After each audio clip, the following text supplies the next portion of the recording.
वित्त मंत्री श्री सुरेश खन्ना जी और उनकी पूरी टीम का मैं हृदय से अभिनंदन करता हूं। मुझे प्रसन्नता है कि आज से हमारी कैबिनेट भी ई कैबिनेट हो गई है। आज प्रातःकालीन सत्र में हमारा बजट पूर्व जो कैबिनेट की बैठक आयोजित हुई थी वह भी ई कैबिनेट थी और ई कैबिनेट के साथ ही आज आपने पेपरलेस बजट को पहली बार देखा है। मैं इसके लिए उन्हें बधाई देता हूं और आप सबको भी आपने इसका आनंद लिया होगा, इसके लिए भी आप सबको मैं बधाई देता हूं। मित्रों, एक लोक कल्याणकारी, विकासोन्मुख, सर्वसमावेशी बजट के लिए मैं वित्त मंत्री, वित्त राज्य मंत्री श्री संदीप सिंह, प्रदेश के अपर मुख्य सचिव वित्त और वित्तायुक्त श्रीमती राधा एस चौहान तथा वित्त विभाग की उनकी पूरी टीम को हृदय से बधाई देता हूं। यह बजट सबका साथ, सबका विकास तथा सबके विश्वास की उत्कृष्ट लोकतांत्रिक भावना से परिपूर्ण प्रदेश के तीव्र, धारणीय एवं सर्वसमावेशी विकास के लिए मील का पत्थर साबित होगा। वैश्विक महामारी कोरोना के मध्य देश के सबसे बड़े राज्य के लिए यह बजट एक नई आशा, एक नई ऊर्जा और उत्तर प्रदेश की नई संभावनाओं को उड़ान देने का एक माध्यम बनेगा। खासतौर पर हर घर को नल, हर घर को बिजली, हर गांव में सड़क और हर गांव को डिजिटल बनाने के संकल्प के साथ ही हर खेत को पानी और हर हाथ को काम देने का संकल्प इस बजट में निहित है। यह बजट प्रदेश के गांव, गरीब, किसान, नौजवान, महिलाएं और समाज के प्रत्येक तबके का प्रतिनिधित्व करने वाला यह बजट है। आत्मनिर्भर उत्तर प्रदेश की भावना के अनुरूप यह बजट है। इसमें रोजगार की व्यवस्था, सभी वर्गों के उत्थान का इरादा, वंचितों, शोषितों एवं युवाओं के सुंदर भविष्य की रूपरेखा और उत्तर प्रदेश के नव निर्माण की संरचना भी इस बजट में निहित है। मैं इस शानदार बजट के लिए वित्त मंत्री जी को और अपर मुख्य सचिव वित्त और वित्तायुक्त जी को हृदय से बधाई देता हूं। प्रदेशवासियों को इतने शानदार बजट के लिए अपनी शुभकामनाएं भी देता हूं। बजट से जुड़ी हुई जो कुछ महत्वपूर्ण बातें हैं उनमें हम सब जानते हैं कि बजट का आकार इस बार 5,50,270.78 करोड़ रुपए का है, जो वर्ष 2020-21 के बजट से 37,410.06 करोड़ रुपए यानी 7.3% अधिक है। अगर आप देखेंगे कि कोविड-19 के दौरान भी वित्तीय अनुशासन को बनाए रखते हुए प्रदेश के इंफ्रास्ट्रक्चर के डेवलपमेंट के साथ साथ लोक कल्याण की भावनाओं के साथ प्रत्येक तबके के हितों को इसके अंदर समाहित करते हुए महत्वपूर्ण कार्यक्रम कदम उठाए गए हैं और उसके तहत हम सब जानते हैं कि विगत वर्ष कोविड-19 के दौरान जिस प्रकार की स्थितियां थीं, उन स्थितियों में हम इस बारे में अच्छी तरह जानते हैं कि देश ही नहीं बल्कि पूरी दुनिया न केवल आम जनजीवन कोविड-19 के कारण प्रभावित हुआ था, बल्कि अर्थव्यवस्था को सबसे अधिक मार झेलनी पड़ी थी। उस दौरान भी जिस प्रकार का कार्य, उस दौरान भी प्रदेश ने जिस संकल्प शक्ति के साथ आगे बढ़कर के कार्य किया, आदरणीय प्रधानमंत्री जी के मार्गदर्शन में, हम जानते हैं कि हमारे राजस्व की प्राप्तियों में जो हमारे लक्ष्य थे, उस लक्ष्य के अनुरूप उन प्राप्तियों को प्राप्त करने में हमें कुछ कठिनाई हुई। उस सब के बावजूद एफआरबीएम की जो सीमा भारत सरकार ने और रिजर्व बैंक ने रखी है 4.5% का, हम उसको 4.17% तक ही हम लोगों ने सीमित करके रखा और उसके अंदर ही अपने इस बजट को प्रदेश के लिए सर्वांगीण विकास को ध्यान में रख करके हम लोगों ने आज का ये बजट प्रस्तुत किया है। बजट में मुख्य रूप से जिन चीजों की तरफ आप देखेंगे कि बजट की अपनी एक थीम होती है। उत्तर प्रदेश का यह बजट हम लोगों ने जब 2017-18 में अपना बजट प्रस्तुत किया था, तब हम लोगों ने वह बजट प्रदेश के अन्नदाता किसानों को समर्पित किया था। 2019-20 का 18-19 का हमारा बजट प्रदेश के औद्योगिक विकास को समर्पित था। 19-20 का हमारा बजट मातृशक्ति को समर्पित था और 20-21 का हमारा बजट प्रदेश के युवाओं के लिए और प्रदेश के इंफ्रास्ट्रक्चर डेवलपमेंट को समर्पित था।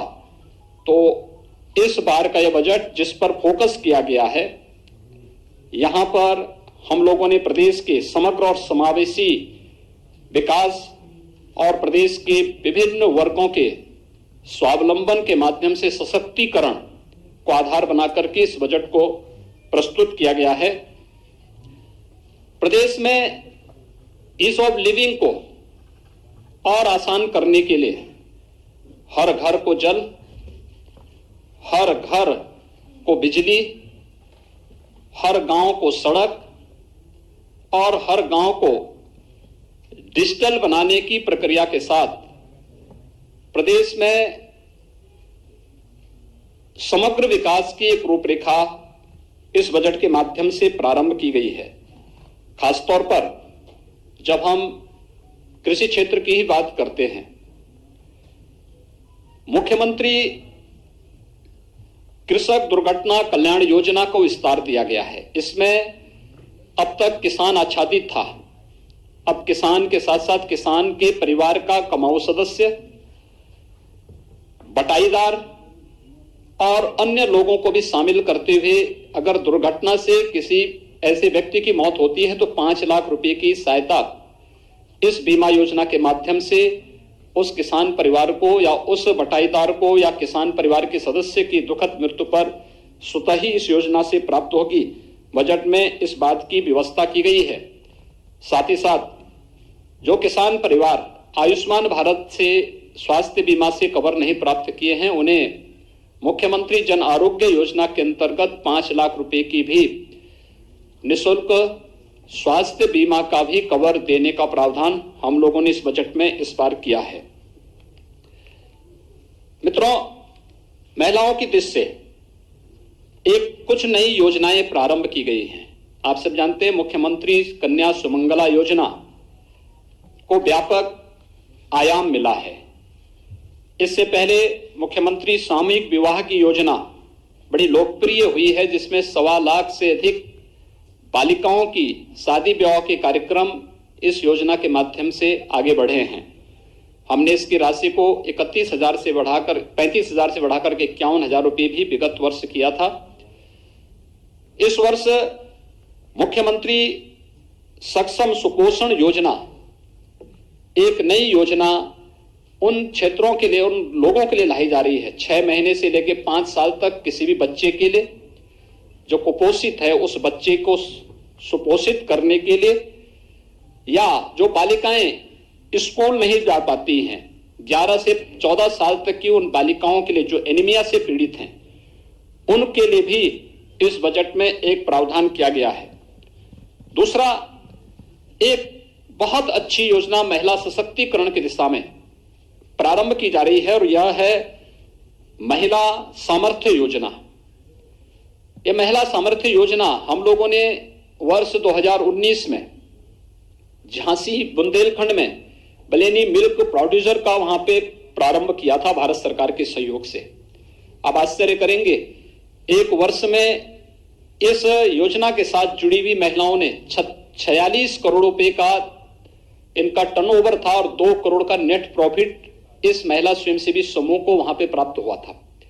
ऐसे नए स्वयंसेवी समूह और इनके माध्यम से दुग्ध क्षेत्र में एक नई क्रांति लाने के लिए प्रदेश ने महिला सामर्थ्य योजना प्रदेश के अंदर प्रस्तावित की है और इस योजना के अंतर्गत हम लोग यहां पर प्रदेश के अंदर इसके लिए भी 200 करोड़ रुपए की व्यवस्था प्रारंभ की गई है। इसके अलावा प्रदेश के अंदर हम लोगों ने अन्य तमाम योजनाओं के साथ ही युवाओं के लिए, आप सब जानते हैं कि अभी हाल ही में हम लोगों ने प्रदेश के अंदर तमाम एक नई योजना युवाओं के लिए समर्पित की है और वह योजना है मुख्यमंत्री अभ्युदय योजना।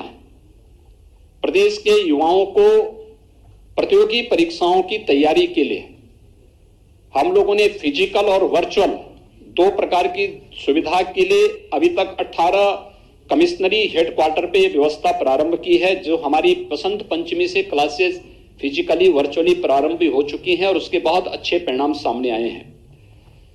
लगभग 10 लाख लोग अब तक उससे जुड़ रहे हैं, वर्चुअली जुड़ रहे हैं।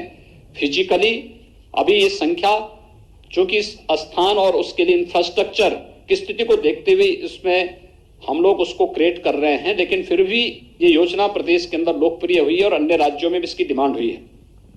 हम लोगों ने एक व्यवस्था इसके साथ जोड़ी है। इन प्रतियोगी परीक्षाओं के लिए, चाहे वह यूपीएससी का हो या प्रदेश के पीसीएस का हो या फिर बैंकिंग का हो, रेलवे का हो या फिर नीट या आईआईटी जेईई के लिए या एनडीए सीडीएस के लिए जो बच्चे तैयारी करते हैं, तो उनको हम इसका एक प्लेटफॉर्म मुख्यमंत्री अभ्युदय योजना से प्रारंभ कर ही रहे हैं। लेकिन साथ साथ इसमें जो भी पात्रता की श्रेणी में बच्चे आएंगे उनके लिए टैबलेट की व्यवस्था भी हम लोगों ने इस योजना के अंतर्गत घोषित किया है। उन्हें एक एक टैबलेट भी उपलब्ध कराएंगे, क्योंकि जो बच्चे वर्चुअली इस क्लास के साथ जुड़ेंगे उनके लिए टैबलेट आवश्यक और टैबलेट की व्यवस्था का प्रावधान आज के इस बजट में उनके लिए किया गया है। इसके अलावा प्रदेश के अंदर 18 कमिश्नरी हैं। हमारे पास लखनऊ में देश का पहला सैनिक स्कूल है, 3 अन्य सैनिक स्कूल प्रस्तावित निर्माणाधीन है, एक गोरखपुर में प्रस्तावित है। लेकिन इस सब के बावजूद हमारे कुछ कमिश्नरी ऐसे हैं, 18 कमिश्नरी हैं और 18 कमिश्नरी में से जो कमिश्नरी शेष बची हैं जिनमें कोई सैनिक स्कूल नहीं है, उसमें एक एक सैनिक स्कूल को भी हम लोगों ने आज प्रस्तावित किया है कि एक एक सैनिक स्कूल उस कमिश्नरी के अंदर किसी एक जनपद में स्थापित करने की कार्य योजना हम इसके साथ बनाएंगे। संस्कृत पढ़ने वाले बच्चों के लिए, उनके लिए सबसे बड़ी समस्या होती है कि उनकी लॉजिंग और फूडिंग की व्यवस्था नहीं हो पाती है, जिससे विद्यालयों में भी उपस्थिति नहीं रहती है और साथ साथ स्वाभाविक रूप से बच्चे नहीं आ पाते हैं तो विद्यालयों में भी उपस्थिति कम रहती है और उन बच्चों के सामने भी। अब हम लोगों ने एक व्यवस्था प्रारंभ की है।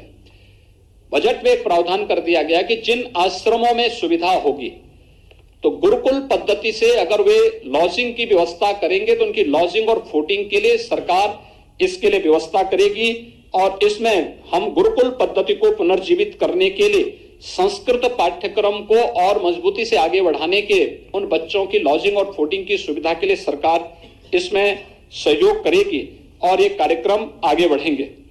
प्रदेश के अंदर खेलकूद और खेल विकास और खेलकूद के लिए भी प्रोत्साहन के लिए प्रदेश सरकार ने व्यवस्था की है। हम लोगों ने प्रदेश के अंदर पहले से हमारी योजना चली, हर गांव में खेल का मैदान होना चाहिए। खेल के मैदान के साथ साथ ओपन जिम की स्थापना भी वहां पर हो, जिससे बच्चों के अंदर अपने स्वास्थ्य के प्रति एक नई जागरूकता पैदा हो सके। ये कार्य हम प्रारंभ कर रहे हैं। पीआरडी के भी सशक्तिकरण करने की दिशा में भी एक कार्यक्रम बनाए जा रहे हैं और प्रदेश के अंदर एक व्यवस्था कि जिस कमिश्नरी में कोई राज्य विश्वविद्यालय हमारा अभी नहीं है, 3 राज्य विश्वविद्यालय हमारे वर्तमान में प्रस्तावित हैं, एक सहारनपुर में, दूसरा अलीगढ़ में, तीसरा आजमगढ़ में। इसके अलावा जिस कमिश्नरी में कोई राज्य विश्वविद्यालय नहीं होगा वहां पर हम एक नए राज्य विश्वविद्यालय की स्थापना वहां पर हम लोग करेंगे। इस दिशा से एक बड़ा कार्यक्रम, इस बड़ी घोषणा भी इस बजट में की गई है। इसके साथ ही प्रदेश के अंदर हमारे 69 जनपद ऐसे हैं जिन 69 जनपदों में कोई ना कोई हमारा मेडिकल कॉलेज है, गवर्नमेंट का हो या प्राइवेट क्षेत्र का मेडिकल कॉलेज वहां पर है और बेहतरीन स्वास्थ्य की सुविधा वहां पे उपलब्ध होती है। जिन क्षेत्रों में कोई मेडिकल संस्थान या मेडिकल कॉलेज नहीं, जिन जनपदों में ऐसे 16 जनपद हैं, उन 16 जनपदों में भी पीपीपी मोड में हम लोग नए मेडिकल कॉलेज स्थापना के लिए सहयोग करेंगे। इसकी पॉलिसी हमारी तैयार हो चुकी है और बजट में इसकी घोषणा कर दी गई है। ये प्रदेश के अंदर हेल्थ इंफ्रास्ट्रक्चर की स्ट्रेंथनिंग के लिए एक बहुत बड़ी घोषणा है और ये प्रदेश की स्वास्थ्य सुविधाओं को और बेहतर बनाने में इससे काफी मदद मिलेगी। प्रदेश के अंदर हम लोगों ने कोरोना कालखंड में इस बात को देखा होगा कि प्रदेश के अंदर संगठित और असंगठित क्षेत्र के श्रमिकों के सामने किस प्रकार की समस्याएं खड़ी होती हैं। कोरोना जैसी महामारी के दौरान सारी व्यवस्था अस्त व्यस्त सी हो गई और बड़े पैमाने पर लोगों ने प्लान का रास्ता अपनाना प्रारंभ किया था। उस समय हम लोगों ने फ्री में राशन, भरण पोषण भत्ता और उनके आवागमन की व्यवस्था को सुनिश्चित करने का कार्य किया था। इस बार हम लोगों ने व्यवस्था की है कि संगठित और असंगठित क्षेत्र के मजदूरों को हम श्रम विभाग की योजनाओं से उन्हें आच्छादित करते हैं, जिनके लिए हम लोगों ने विगत वर्ष 18 अटल आवासीय विद्यालय उनके बच्चों के लिए प्रारंभ करने की कार्रवाई प्रारंभ की है। वर्तमान में उनकी भी कार्रवाई तेजी से चल रही है, जिसमें हम उन सभी बच्चों को जिनके रजिस्टर्ड श्रमिक हैं उनके बच्चों को ला करके 6 से 12वीं तक की और आवश्यकता पड़ेगी उससे आगे की भी व्यवस्था हम करेंगे। ढेर सारी योजनाएं उनके लिए हम पहले से चला रहे हैं। श्रम विभाग के द्वारा ही उन्हें हम न केवल उन लोगों को वहां पे हम लोगों ने पहले से ही स्वास्थ्य बीमा की बल्कि सामाजिक सुरक्षा की गारंटी भी वहां पर उपलब्ध कराई है। पहली बार असंगठित क्षेत्र के उन मजदूरों के लिए जिनकी संख्या अगर अकेले प्रदेश के अंदर ही हम देखेंगे लगभग 1 करोड़ से अधिक है। 40 लाख प्रवासी कामगार और श्रमिक तो केवल प्रदेश में ही आए थे कोरोना कालखंड में। इसके अलावा एग्रीकल्चर के क्षेत्र में काम करने वाले, ठेला, खोमचा, रेहड़ी लगाने वाले, पल्लेदार, कुली, ये जितने भी हैं ये असंगठित क्षेत्र के वे लोग हैं जिनका कोई पुरसा हल नहीं। प्रदेश सरकार ने एक व्यवस्था की है कि असंगठित क्षेत्र के हर व्यक्ति को हम लोग उनका रजिस्ट्रेशन की कार्रवाई करने जा रहे हैं और उन सभी को 2 लाख रुपए की सामाजिक सुरक्षा की गारंटी प्रदेश सरकार उन्हें उपलब्ध कराएगी। और साथ साथ प्रदेश के अंदर हम लोग असंगठित क्षेत्र के प्रत्येक व्यक्ति को जो असंगठित क्षेत्र का मजदूर है उसे 5 लाख रुपए की स्वास्थ्य बीमा की भी कवर मुख्यमंत्री जन आरोग्य योजना के अंतर्गत हम उन्हें देने जा रहे हैं। ये बड़ी योजनाएं इस क्षेत्र में उन लोगों के लिए उपलब्ध कराई जा रही हैं जो लोग अब तक इन सभी योजनाओं से वंचित थे और एक प्रकार से अब अव्यवस्थित से और खानाबदोशी उनके जीवन से था, उसको व्यवस्थित बनाने के लिए लगभग 1 करोड़ से अधिक असंगठित क्षेत्र के लोग और 1 करोड़ से अधिक संगठित क्षेत्र से जुड़े हुए मजदूर इससे लाभान्वित होंगे। किसानों के हित के लिए एक नई घोषणा भी आज इस बजट में की गई है और वह है निराश्रित गौआश्रय स्थलों के लिए। आप सब जानते हैं कि लगभग प्रदेश के अंदर अब तक हम लोग प्रदेश के अंदर 5.5 लाख से अधिक गौवंश हमारे पास सरकार के द्वारा संचालित निराश्रित गौ आश्रय स्थलों में उनकी व्यवस्था और उनकी सुरक्षा की जा रही है, उनके खान पान की व्यवस्था, उनके रखने की व्यवस्था की गई है। लेकिन हमने इसके साथ ही एक व्यवस्था और की थी जिसमें मुख्यमंत्री निराश्रित बेसहारा गोवंश सहभागिता योजना थी। इसमें भी 74,000 गोवंश को हम लोगों ने किसान परिवारों को दिया, जिसमें हम 900 रुपये हर गोवंश उस किसान परिवार को उपलब्ध कराते हैं। लेकिन सरकार ने तय किया है हर न्याय पंचायत स्तर पर भी एक निराश्रित गौ आश्रय स्थल होना चाहिए और इस बार बजट में निराश्रित गौ आश्रय स्थलों की व्यवस्था के लिए भी धनराशि की व्यवस्था की गई है, जिसको हम स्थानीय एनजीओ के माध्यम से उसको संचालित करने का कार्य करवाएंगे। इंफ्रास्ट्रक्चर और वहां की जो लैंड होगी सरकार की होगी और एनजीओ की साथ मदद से हम इसको संचालित करने का कार्य करेंगे।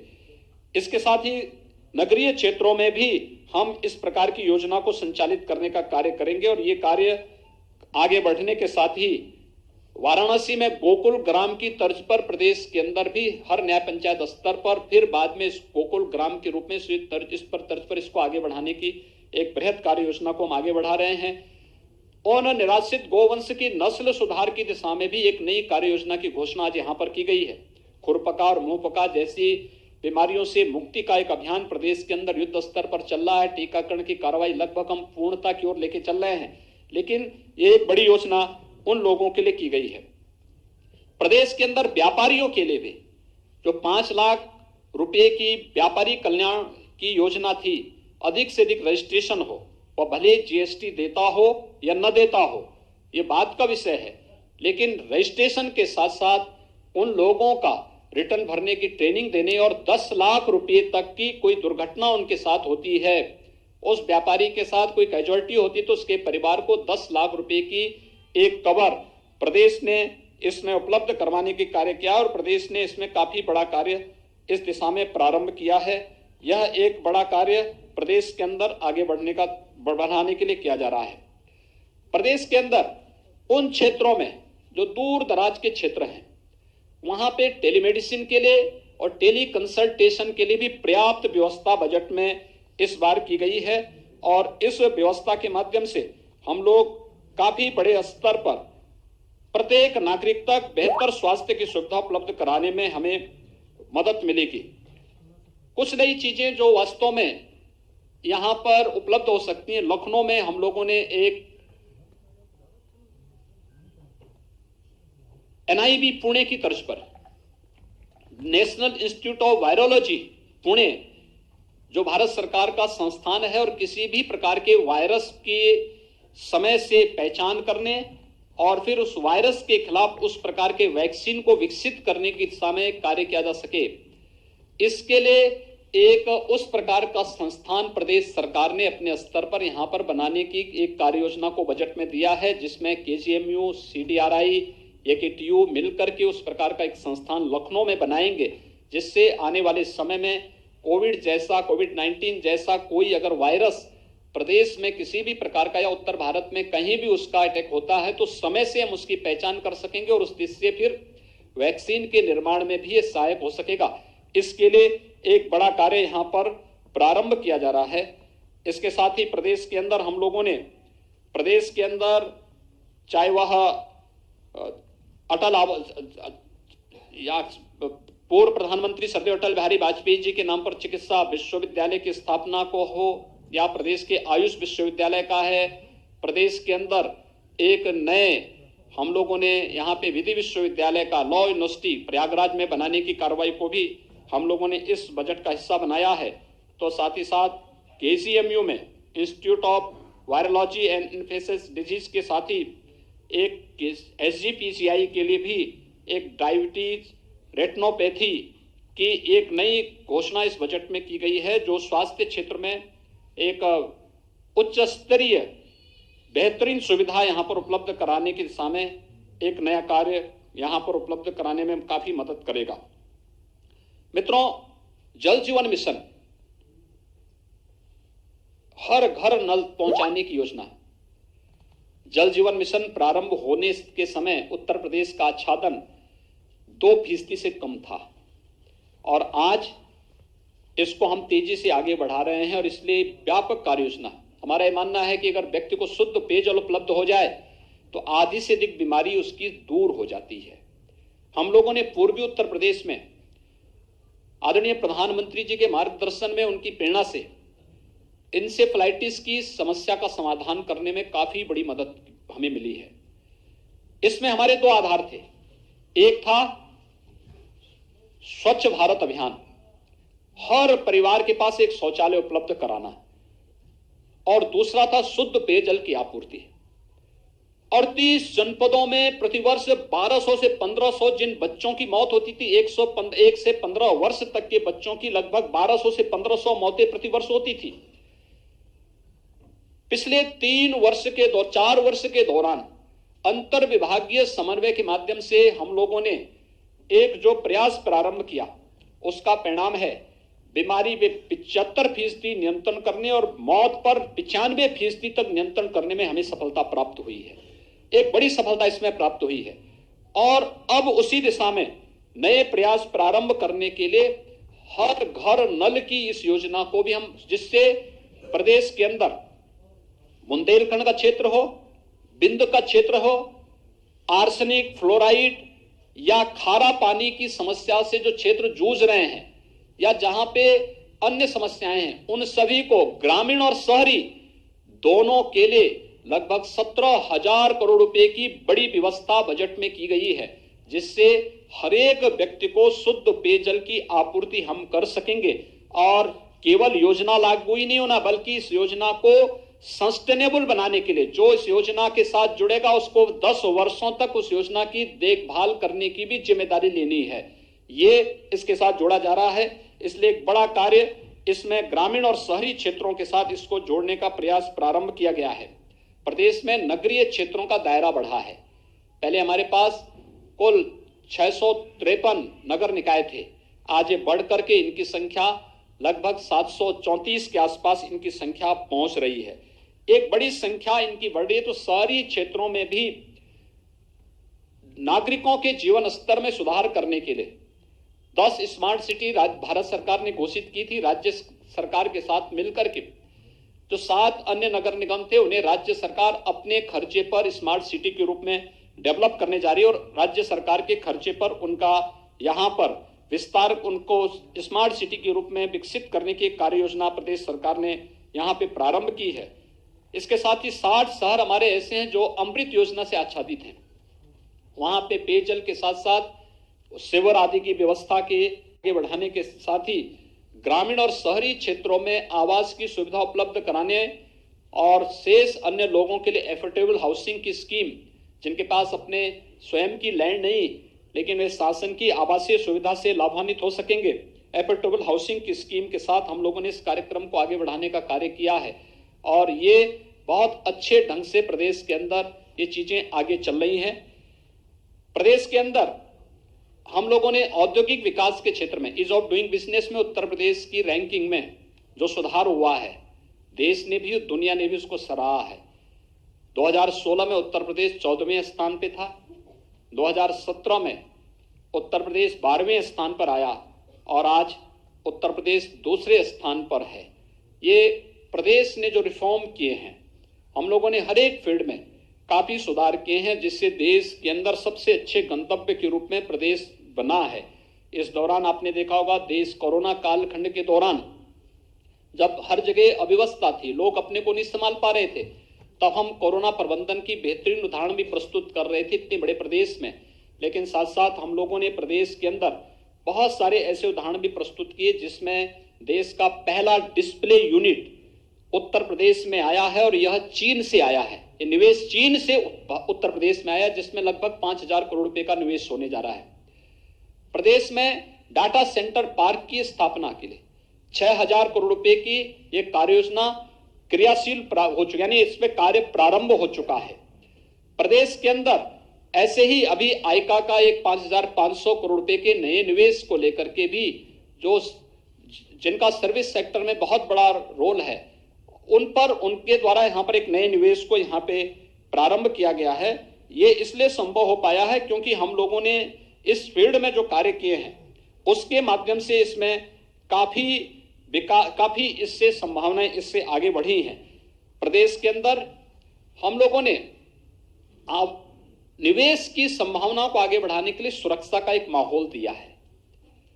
अपराध की प्रकृति समय के अनुरूप बदली है और प्रदेश सरकार ने इस चीज को सुनिश्चित किया है, बजट में हमने इसका प्रावधान किया है कि प्रदेश का पहला फॉरेंसिक एक इंस्टीट्यूट यहां पे हम लोग लखनऊ में स्थापित करने जा रहे हैं।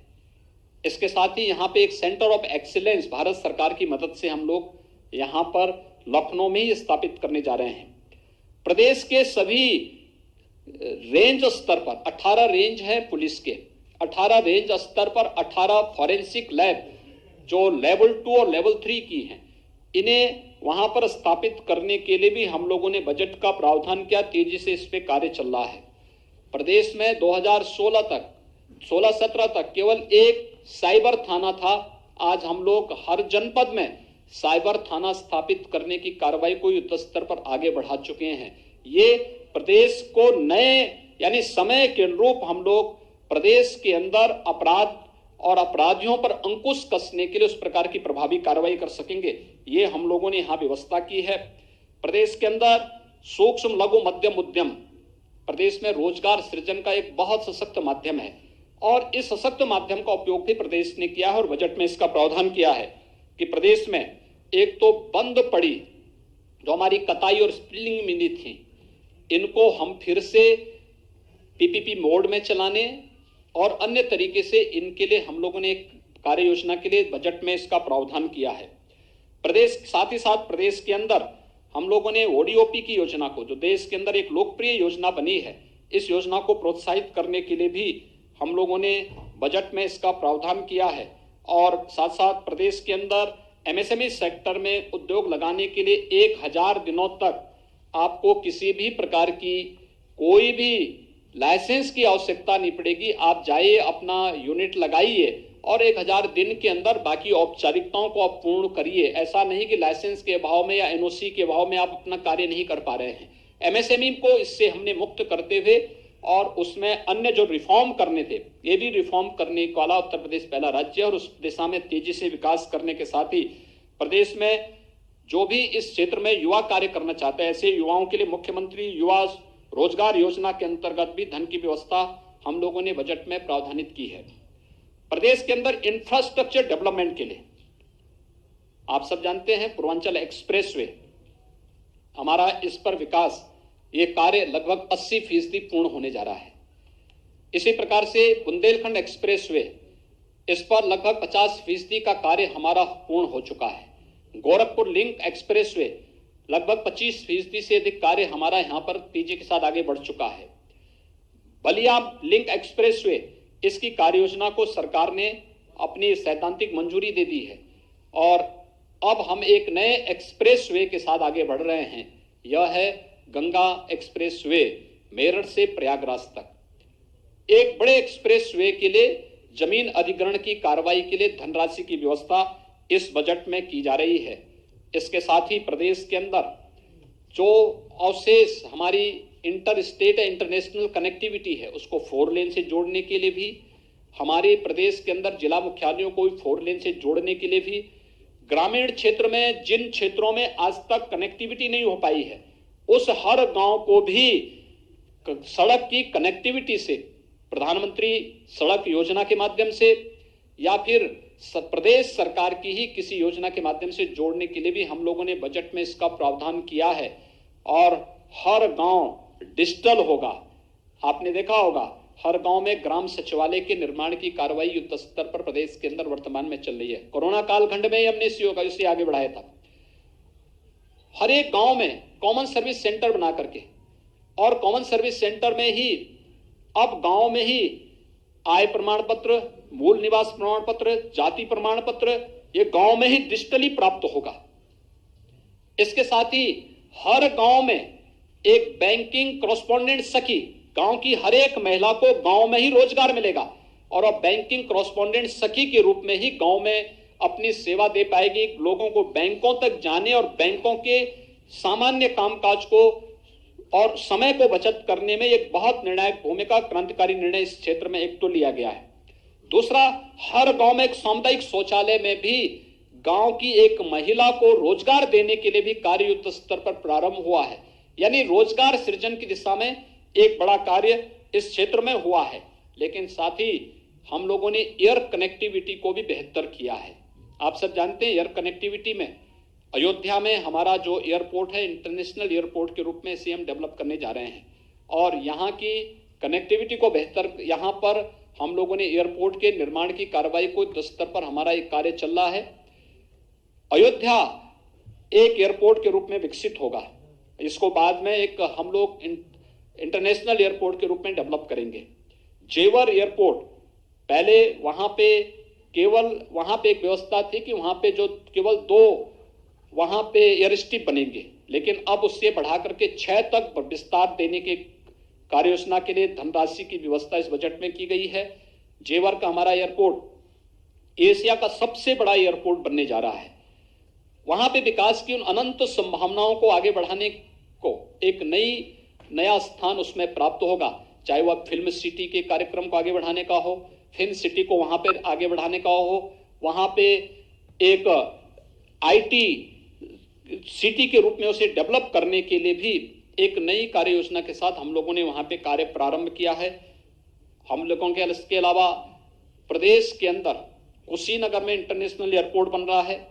वाराणसी और लखनऊ में इंटरनेशनल एयरपोर्ट पर पहले से ही भारत सरकार कार्य कर रही है, लेकिन साथ साथ प्रदेश के अंदर सहारनपुर, मेरठ, अलीगढ़, मुरादाबाद, बरेली और आजमगढ़, चित्रकूट, सोनभद्र, ये सभी क्षेत्र भी एयर कनेक्टिविटी से जुड़ेंगे। और इसके लिए प्रदेश सरकार तेजी के साथ, जितनी तेजी के साथ उत्तर प्रदेश ने इस फील्ड में काम किया है, देश के अंदर अन्य राज्यों में इस प्रकार का कार्य इस दिशा में आगे नहीं बढ़ पाया है, लेकिन उत्तर प्रदेश ने तेजी के साथ इस क्षेत्र को आगे बढ़ाने का कार्य किया है।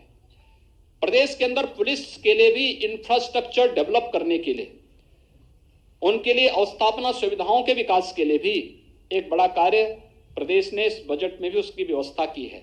और जितनी भी अवस्थापना सुविधाओं का विकास वहां पर होगा, आवासीय सुविधाओं का विकास होगा, इन आवासीय सुविधाओं का विकास महान क्रांतिकारी शहीद रोशन सिंह के नाम पर हर पुलिस लाइन में, हर पुलिस थाना में और हर एक पुलिस चौकी में ये अवस्थापना जो सुविधाओं का विकास, आवासीय सुविधाओं का विकास पुलिस के लिए किया जा रहा है, इन सभी के साथ उनको जोड़ने का कार्य हुआ है। इतने बड़े पैमाने पर ये सुविधाएं यहाँ पर दी जा रही हैं, ये बड़े स्तर पर कार्य हुआ है। लेकिन साथ साथ अपने देश के क्रांतिकारियों और देश के शहीदों के प्रति सम्मान का भाव व्यक्त करने के लिए चौरी चौरा महोत्सव हो, शताब्दी महोत्सव के माध्यम से हर एक क्रांतिकारी स्थल पर, हर एक शहीद स्थली के पुनरुद्धार, सुदृढ़ीकरण और सुंदरीकरण की कार्य योजना को भी प्रदेश सरकार ने अपने बजट का हिस्सा बनाया है। प्रदेश में सर्विस सेक्टर की अनंत संभावनाएं हैं और इसमें रोजगार की भी अनंत संभावनाएं हैं। आपने देखा होगा प्रयागराज कुंभ आपके सामने है। प्रयागराज कुंभ के माध्यम से कैसे, जहां पर महाकुंभ के समय में केवल 12 करोड़ ही श्रद्धालु और पर्यटक आ पाए थे, थोड़ी सी व्यवस्था प्रदेश सरकार ने की, स्वच्छता, सुरक्षा और सुव्यवस्था का एक मानक प्रस्तुत किया। 24 करोड़ पर्यटक और श्रद्धालु उसी प्रयागराज कुंभ में वहां पर आए। अयोध्या दुनिया के अंदर एक नए टूरिस्ट स्पॉट के रूप में डेवलप हुआ है। जो फुटफॉल है अयोध्या का, अगर आप देखेंगे, अद्भुत है और बहुत उसको देख करके वास्तव में यानी अकल्पनीय है। प्रदेश सरकार ने निर्णय लिया है इस फील्ड का बेहतर उपयोग करने के लिए। हमारे पास व्यापक संभावनाएं इस फील्ड की, और खासतौर पर इस जो रिलीजियस, जो हमारे पास टूरिस्ट है या श्रद्धालु है, उसके लिए अयोध्या है, वह काशी है, प्रयागराज है, चित्रकूट है, निमिष है, विंध्यवासिनी धाम है, देवीपाटन धाम है, सुख तीर्थ है। इन सभी के समग्र विकास के साथ, यानी यहाँ पे जनता को बुनियादी सुविधाएं मिल सके और यहाँ पे आस्था का भी सम्मान हो सके, इसके विकास की एक कार्य योजना तो हमने ली है। मुख्यमंत्री पर्यटन संवर्धन योजना के अंतर्गत भी हमने पर्याप्त धनराशि की व्यवस्था की है कि प्रदेश के अंदर इको टूरिज्म की जो संभावनाएं, हेरिटेज टूरिज्म के लिए जितनी संभावनाएं हैं, इन सभी को हम आगे बढ़ा सकें। चाहे वह आपने देखा होगा एक दीपोत्सव के कार्यक्रम ने या एक रंगोत्सव के कार्यक्रम ने बरसाना और वृंदावन को किस रूप में एक नई ऊंचाइयों तक पहुंचाया है। देव दीपावली ने काशी के देव दीपावली को कैसे दुनिया के अंदर एक नए इवेंट के रूप में प्रस्तुत किया है। ये सारी चीजें हम इसके साथ जोड़ने जा रहे हैं। हम लोगों ने प्रदेश के अंदर इस पूरे बजट में अनुसूचित जाति के लिए भी, जनजाति के लिए भी, पिछड़ी जाति के लिए भी पर्याप्त धनराशि व्यवस्था, उनके पुनरुद्धार और उनके कल्याण के लिए शासन की योजनाओं को उन तक पहुंचाने के लिए पर्याप्त धनराशि की व्यवस्था की है। लेकिन साथ ही साथ लखनऊ में एक जनजातीय संग्रहालय की स्थापना हो सके, इसके लिए भी सरकार ने व्यवस्था इस बजट में, यहाँ पर इस बजट में इसका भी प्रावधान किया है। यानी अगर हम कहें कि यह बजट प्रदेश की 24 करोड़ भावनाओं का प्रतिनिधित्व करता हुआ प्रदेश के अंदर हर एक सेक्टर के समग्र विकास को और एक सर्वसमावेशी विकास को ध्यान में रख करके बनाया गया है।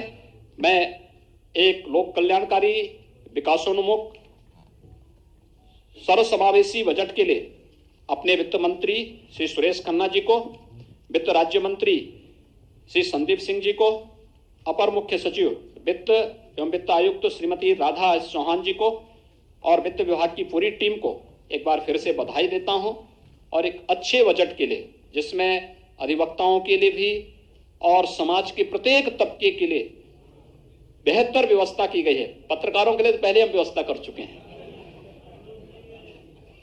नहीं, आवासीय सुविधा, मीडिया के लिए तो आवासीय सुविधा की भी और स्वास्थ्य बीमा का हम पहले ही कवर दे चुके हैं।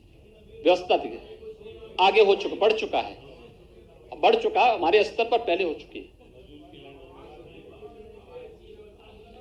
बेहतरीन व्यवस्था उसमें की जा रही है और बेहतरीन व्यवस्था होगी।